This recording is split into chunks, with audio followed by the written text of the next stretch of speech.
Good evening, guys. It's 8:30 on the Tuesday. I don't know what date it is, so I'm not even gonna act like I know what date it is. But it is Tuesday. It is 8:30. It is us on the Man United agenda, and we're talking John Barnes. Was he talking nonsense?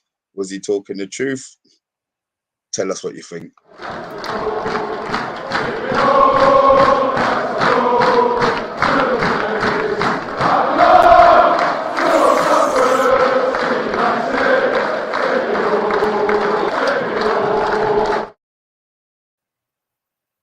Good evening, guys. Evening talk. Evening Shah. How we doing, Shah? I'm good, thanks. Everyone all right? Yeah, season's finished. It's all good. I'm happy, man. Well, no, I'm not happy, but yeah, I'm good. I'm feeling good today. How are you talk? Relieved. Yeah, Relieved, you know, it's over. Yeah. I think that's the word, relieved. I'll say relieved, but in the same breath, every time I watch the Ten Hag interview, not the interview, sorry, the press conference, and then the footage of him going around the club, man, there's something about this guy, that I've not seen in any other manager, to be honest with you, since Ferguson. Right? It's the ball head in the suit, man. I'll tell you what. 100%. Look at the shine. He shines tonight. He's like Ten Hag, shining like a light. Well, I'll tell you what. My nickname's already. My nickname for him is the Terminator because he's just cool as ice. He goes around and he's like, when you watch him doing what he's doing, right? He's in a way, he's like he's marking his territory by going around and introducing on everything like that. He's going right, yeah. But in a way, he's saying, "Look, I'm the boss now. This is mine." Right? You know what I mean? I just love it. I really do love it. And I'm just absolutely so full of excitement and expectation. But like I said in my tweet, I know we can't expect too much, but I've just got a feeling. I don't know what it is. Maybe it's a, just more hope than anything, but I have got a feeling that there's something to happen. And, it's hope, bro. We've all got the hope. We've all got the hope. But look, let's get this party on the road. Kuldeep, welcome to the chat, man. Solo, we see ya. Big boss, man, as always. Football United TV, welcome. Red Nico, we see you. Welcome to the agenda, big man. Joe White, we see you as always. Shah, oh, there's two of you. Cosman, welcome. OMONDI. Oh, surprise, surprise. You're here. Yank talking smack, we see ya. Right, look. So, John Barnes has made a statement today, accusing Ronaldo of causing disharmony and disunity at the club. And that Man United would have finished higher this season without him. Really?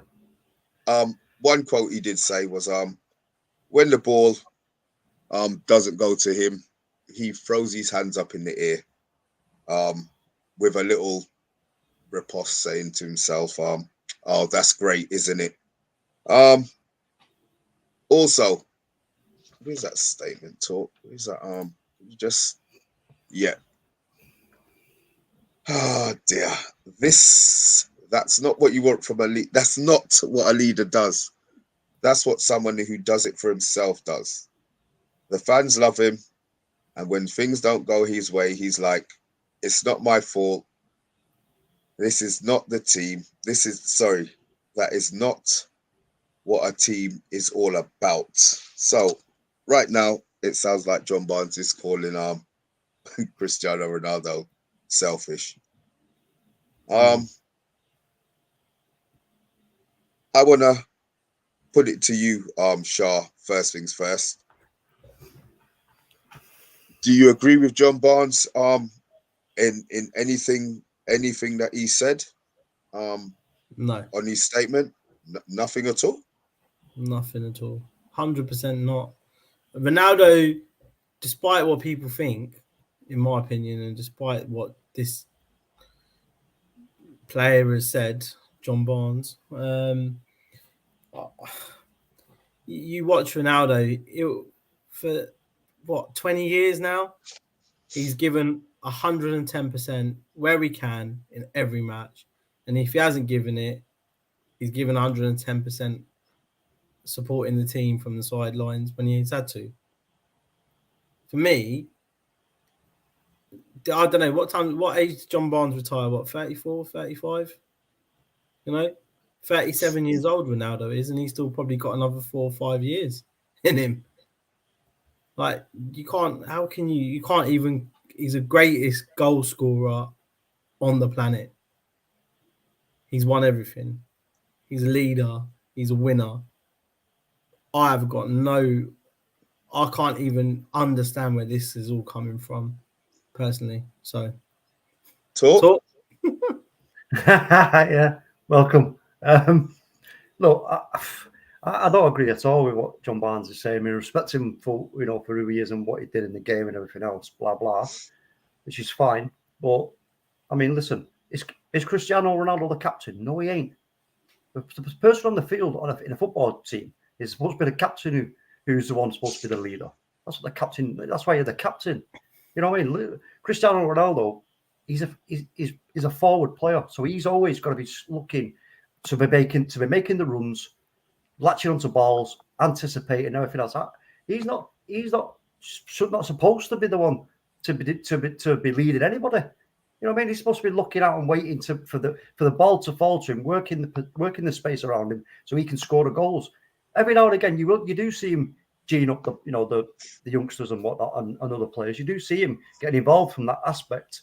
So for me, I don't understand why he's sort of picking on, sort of singling out Cristiano Ronaldo, because as a team, we've been absolutely, totally dysfunctional, disjointed, unrecognisable as a Manchester United football team this season especially.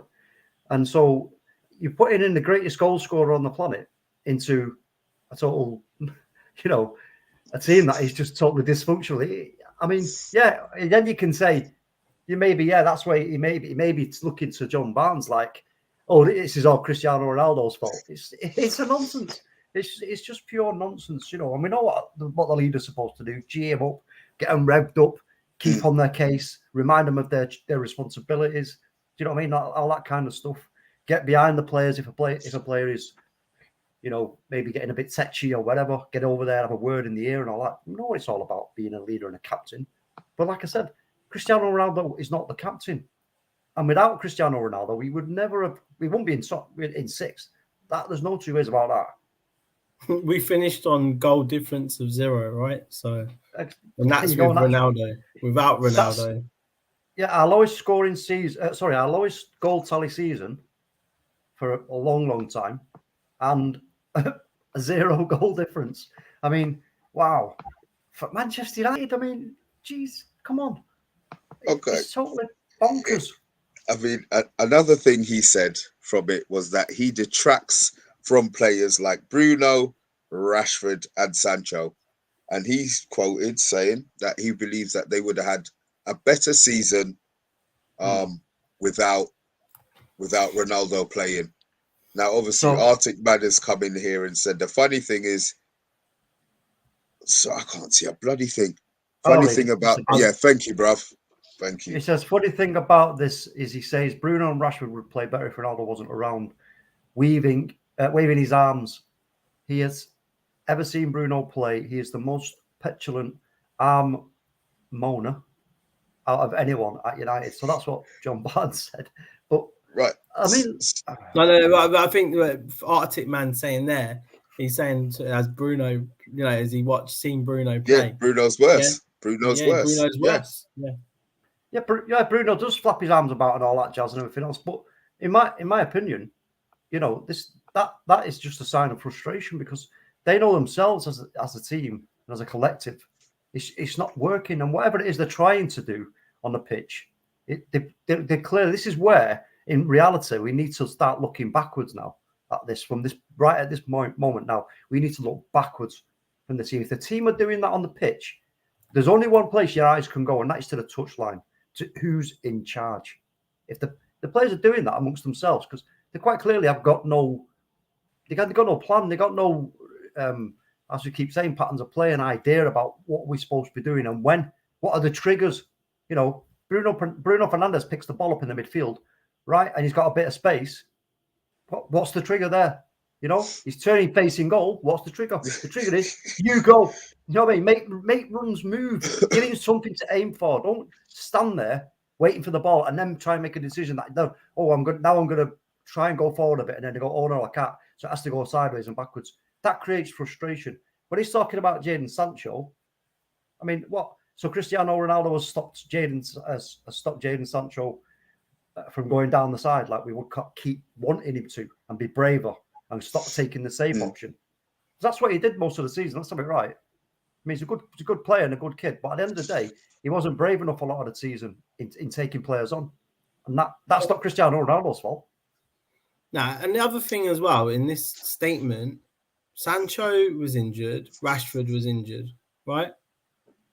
It's an absolute, the comments are just riddled with, the remarks that he's made in this podcast, I believe. It's just someone with no knowledge of exactly what's happened, just his own perspective of what he thinks is going on. Do you know what I mean?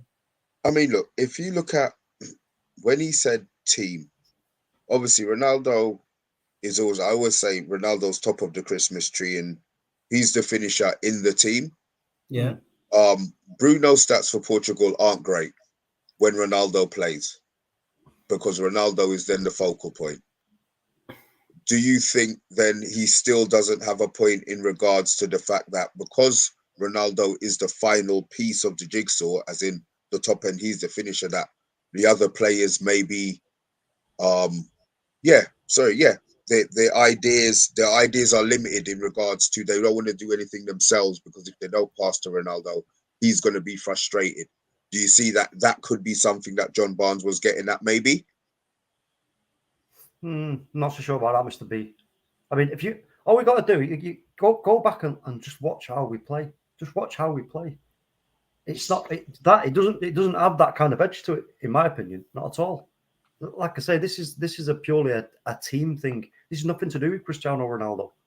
You've got. I mean, all right. Let me put it this way: if me and you was in that team, Mr. B, or me and you, SHAH, was in that team, you're a midfielder, and I'm out there on the left of the midfield or the right of the midfield. And you've got Cristiano Ronaldo in front of you waiting to be fed. What are you going to do? You know what I mean? You're going to do everything you possibly can at every given opportunity to get yourself half a yard because if you make that run beyond, right, i.e. to try and get in behind, Cristiano Ronaldo is going to, with his movement, he's going to make the play and you've just got to get a ball in. And 9 out of 10 times, Cristiano Ronaldo will make some kind of contact with that ball, whether it turns into a goal or not. I don't, that's another thing. But So sorry to cut you off. So that's what I was saying. Yeah. Rashford wants to score goals himself. Sancho wants to score goals himself. Bruno wants to score goals himself. But because Ronaldo, so I'm saying, I'm just putting it out there. Because Ronaldo is in the team, they don't take the shot. They don't take the opportunities that maybe if he wasn't playing, they would be taking. That's the line that I'm going down. Okay, well, if that's the case, then we can only blame Ralph. Simple as that. There's nowhere else to go with that. If that's the case, you blame Ralph because he's not got them focused on what they're supposed to be doing individually. As again, like I said many times about giving players individual roles. Do you know what I mean? With Pep Guardiola gives individual roles. Jurgen Klopp gives individual roles. Thomas Tuchel give individual roles. We don't. So if that is the case, and people sort of come to that conclusion, the only place you can blame, the only person you can blame is Ralph and the coaching staff for not getting it drummed into the players. Since through that time period that he had. Forget the press, right? The press, forget it. Just ignore the press for the moment.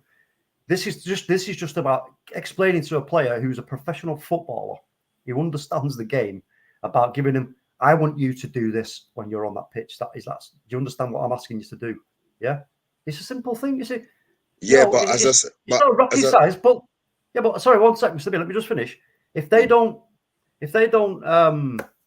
want to acknowledge what Ralph or the coaching staff are saying to them, and then Ralph can see that in the game after that he said it to them, then he goes, yeah, look, you didn't really listen to what I asked you to do there. So next time, just make sure you do what I say. Okay, yeah, boss, whatever. Bam, next game comes along. Again, they do the same thing. That's the point where then Ralph has to say, sorry, mate, you ain't playing because you're not listening to what I'm telling you to do.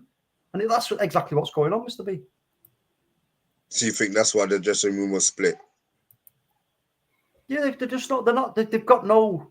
I mean, you know, again, I've said it many times before. You're talking about the behemoth of Manchester United, with everything that's gone before and all the rest of it, with a guy in who's not exactly a football manager in terms of has done great things in the game in terms of winning trophies. He's worked at clubs and done great for clubs. And you put him in on an interim basis. How can you do that at the club the size of Manchester United with the ambition and the expectation of Manchester United with what the fans and everybody expects? You can't do that. So then that's bound to reflect on to the players. The players are going to have to. You would question that as a player, surely. I would if I was the player there. Sure. I think one thing that we, the things that you're saying are right to a certain degree. I think Ronaldo was a signing that wasn't planned for. 100%. He wasn't planned to be signed. Then the person that was meant to be coming was meant to be Haaland. He didn't come. They didn't sort it out. Ronaldo going to City would have been a huge mistake, right? And in my eyes, I think probably Ronaldo said yeah to Pep and say he was going to come, if I'm honest. Because United weren't there, were they? We came in last minute for him. But what Ronaldo has done has improved, I reckon, the players that want to play football and want to be elite. I look at someone like, all right, Elanga, for example. There's a point when he done a double sweep, when they celebrated his goal. But you can tell Elanga's got a mentality where he wants to be strong, he wants to be at the top, and it's Ronaldo is setting that bar, right? If you're a player in that dressing room and you see Ronaldo, what was the first story that came out about Ronaldo? That everyone stopped eating their desserts because they see Ronaldo didn't do it. Yeah. Right. Remember, does everyone remember that, right? Yeah. So that's someone that people idolize, that's someone that people follow, that's someone that people want to be like. You know what I mean? Right. This is it. This falls perfectly into the question that Amonde's got on the screen then. So we're defining a leader and we're going to define a captain. Are a leader and a captain the same? One and the same? Do you want your captain to be the leader? Do you want your captain to be an inspiration to the team? Do you want him to lead by example? I will say my point. I run a football team. I don't want my captain throwing his arms about. I don't. What I want my captain to do is do his job to the best that he can do. So I would rather he led by example and the voice came from me, or all of the players have a voice, but they all have to understand. This is what I classify as a captain. So I don't have a leader and a captain as the same specific person, but there's jobs that I expect my captain to do regardless. Example, Roy Keane led by example. Brian Robson, he played with broken bones, led by example. That's what I would expect from my captain. To me, Ronaldo should have been captain this season because he leads by example. You know, you hear about all the stories in the dressing room. Even Savage came back at he came back at John Barnes in the interview and said, well, obviously Robbie Savage's son plays for Man United youth. He actually pointed out that he's great with the kids. He's an inspiration to the kids.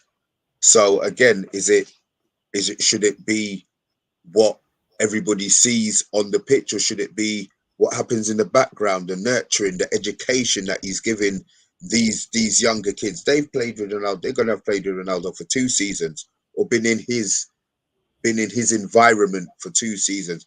That has to rub off on them because he is number one.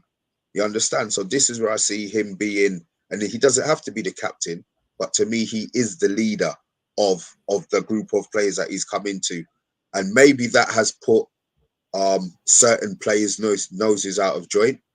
You know, you've heard various rumors about who's not happy with the situation at the club. But if the best of the best is telling you to do something, surely you would take it in board rather than resent what he's saying. You know, Yeah, just before we go any further, Bill Badger, we see you in the chat. Ollie Conley or 007, we see you in the chat. Box, we see you in the chat. I'll leave you lot to have your discussion right there. Look, we don't get defensive on him. Obviously, you're going to have your opinion, and everybody has an opinion, and this is what the agenda's about. So the conversations that you go and talk, Mr. finish, B, go on. listen, Ollie Conley, listen. CR7, Cristiano Ronaldo is the GOAT. It's simple as that. Of course, we're going to defend him. He's our player. But if everyone's having a go at Mo Salah or Sadio Mane at your club, you're going to defend him. Don't tell me you ain't. So don't be coming here trying to make us look stupid. You know what I mean? For trying to defend our player. Just don't do it. Simple as that. Don't do it. Not here taking any nonsense from Liverpool fans, especially when he can't even do a treble. Treble. What's that? I'll spell it for you. Treble. Treble. Okay.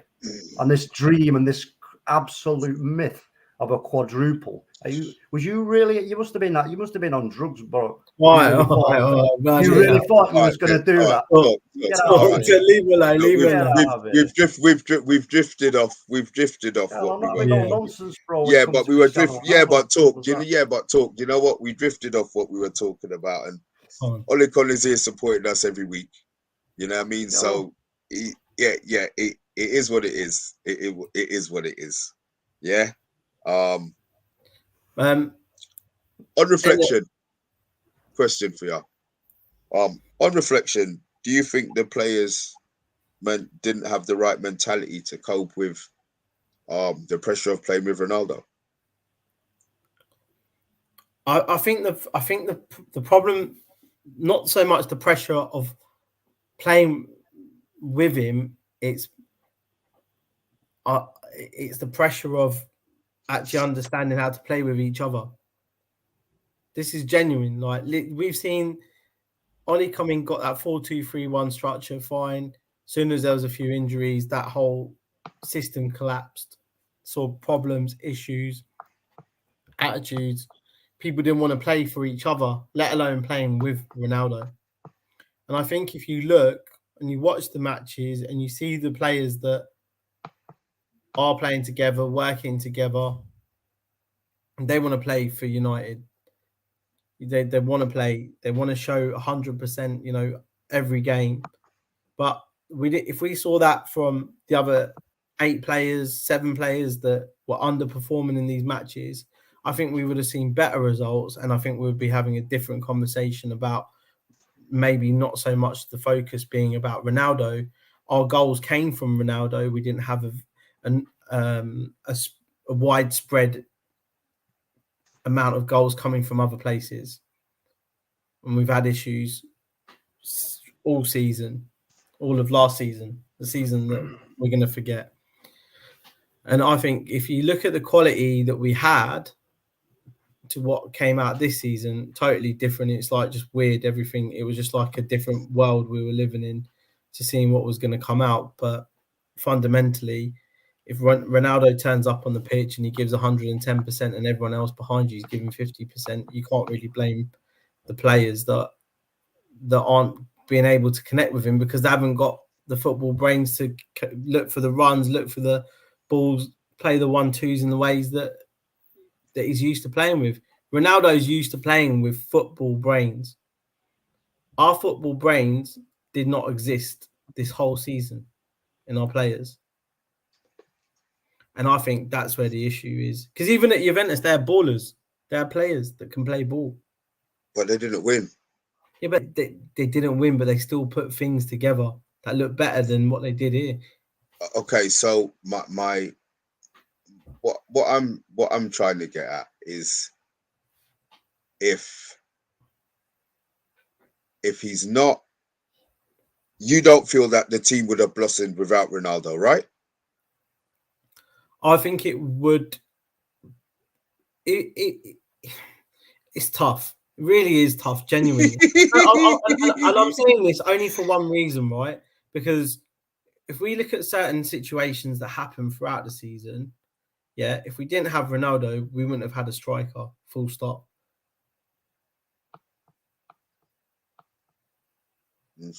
Genuinely, what strikers have we got? Because at the time, Cavani obviously came in at that time. He was injured. Rashford was injured. Martial, obviously Greenwood situation, right? So then who would we have had? Apart from the youth. That he wasn't going to play. Well, yeah. And this is my point. Like, we genuinely wouldn't have even had a player in that position. So you can't blame the only player that is turning up every game. Genuinely. Let's just say, let's just remind ourselves, right? We've got the biggest name in world football, right, in our team. I can again reiterate, that was playing absolute cack. So where's the blame going to go? It's him. It's all his fault because he's supposed to be like Gandalf. He can just make goals happen, even when the rest of the team are absolute cack. He can just do magical things. Do you know what I mean? It's a nonsense. It's just a nonsense. And you know what? I'm not, like I say, I'm a bit sort of peed off, you know, with the people having a go at him, because at the end of the day, he's done what he's done, and he's in a roundabout way. He has helped us get top 6. I know it was down to West Ham and all the rest of it, but he played his part in getting us into top 6, dragging us by the scruff of the neck. This bunch of players who refused to go to the awards ceremony. That itself was an absolute disgrace. They should have been forced to go to that, in my opinion. It's a nonsense that they can decide that, no, we're going to ruin it for everybody else because we're too embarrassed. Get out of it.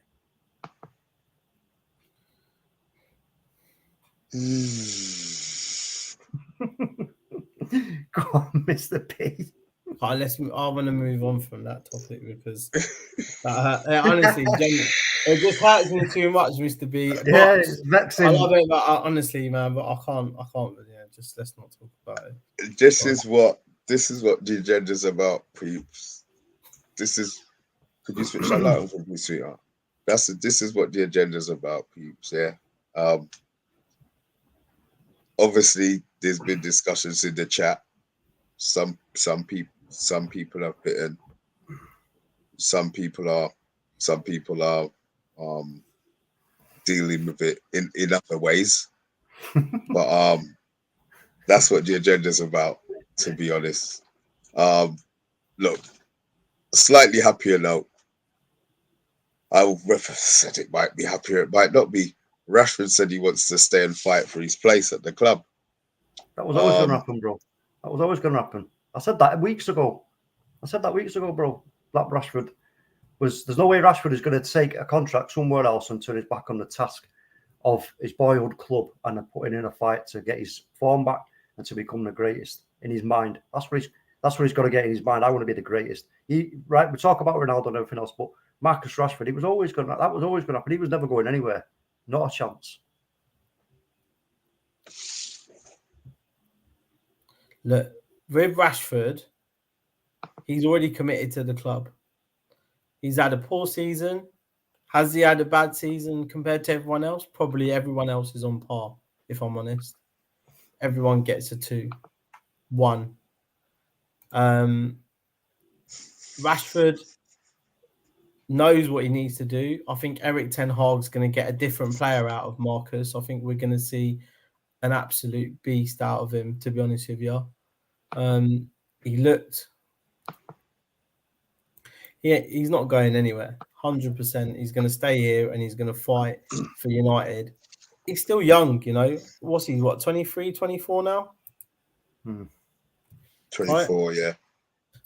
If you look at it, what does it? Okay, players like Salah came into Liverpool at 27 years old and hit the ground running. Is he okay? He's got 2 years left.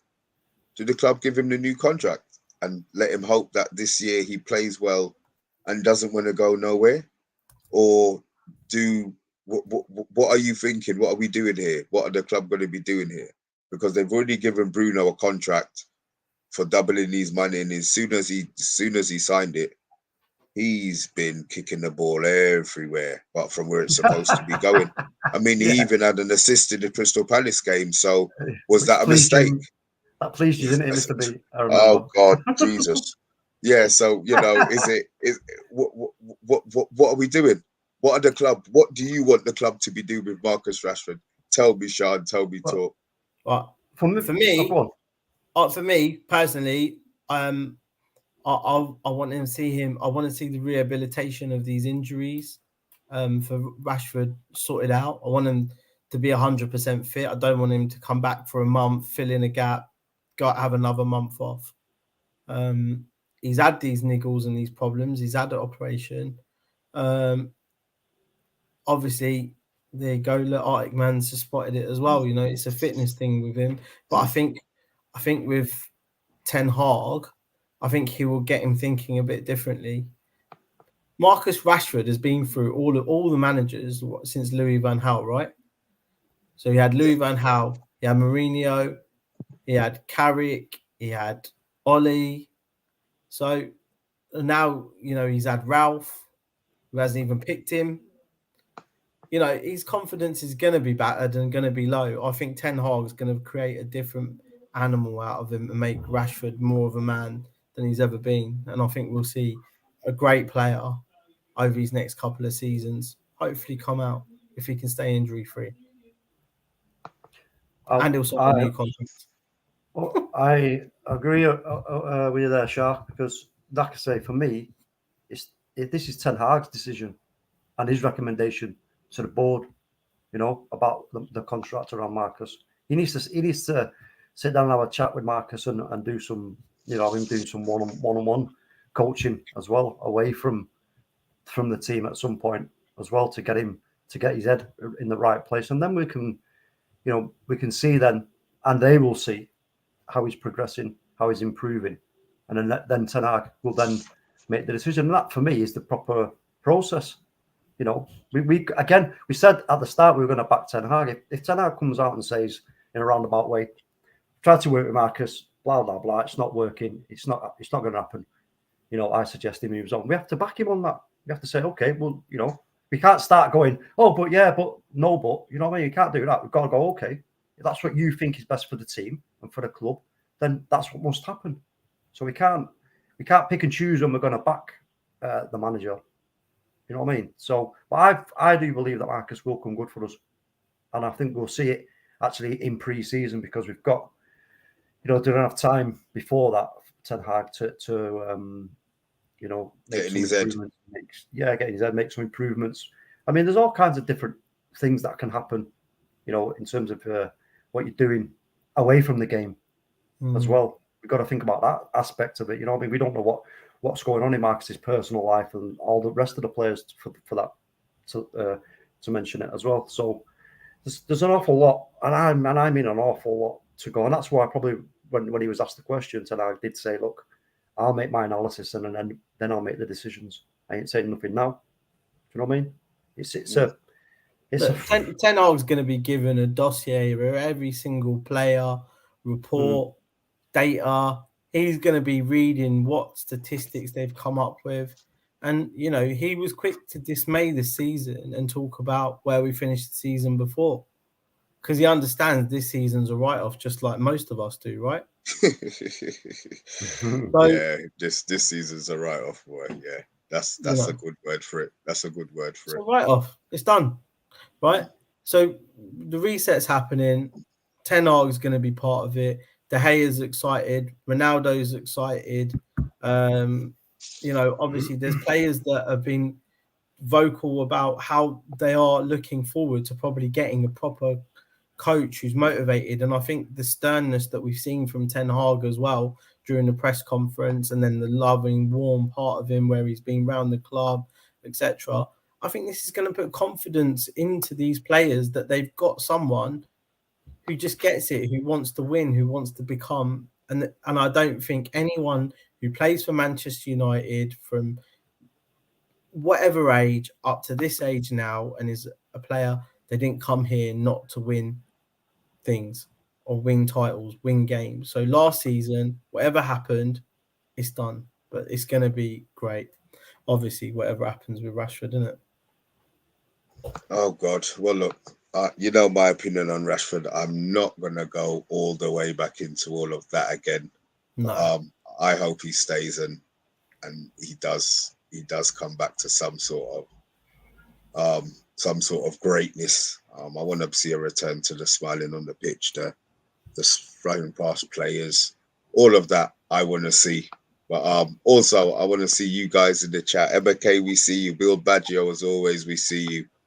Pat Lawless, welcome, man. We see you. Box, as always, we see you.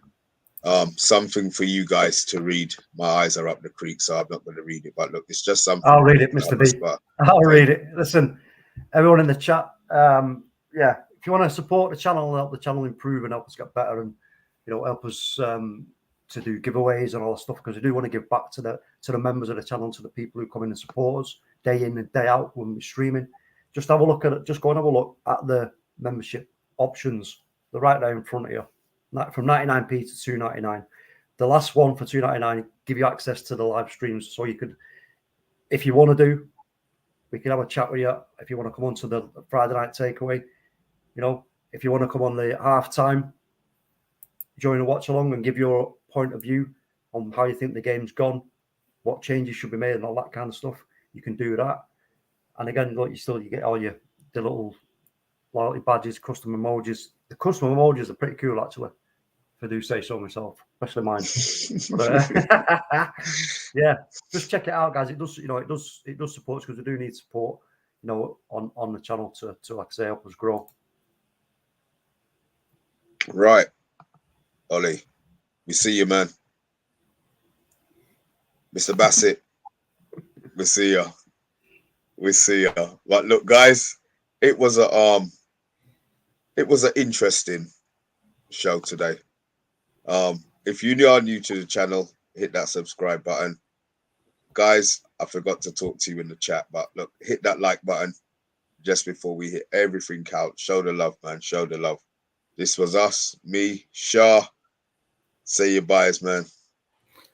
Guys, thank you very much again. As always, don't forget to hit the like, subscribe, share, tell your friend, tell whoever you need to tell, because we're here on the Man United agenda, and we appreciate all of you. Thank you.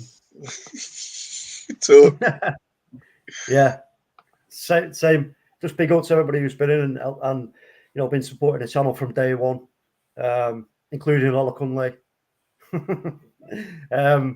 Yeah, just keep showing the love. Just keep showing the love.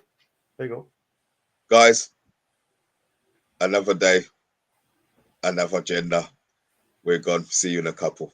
Out.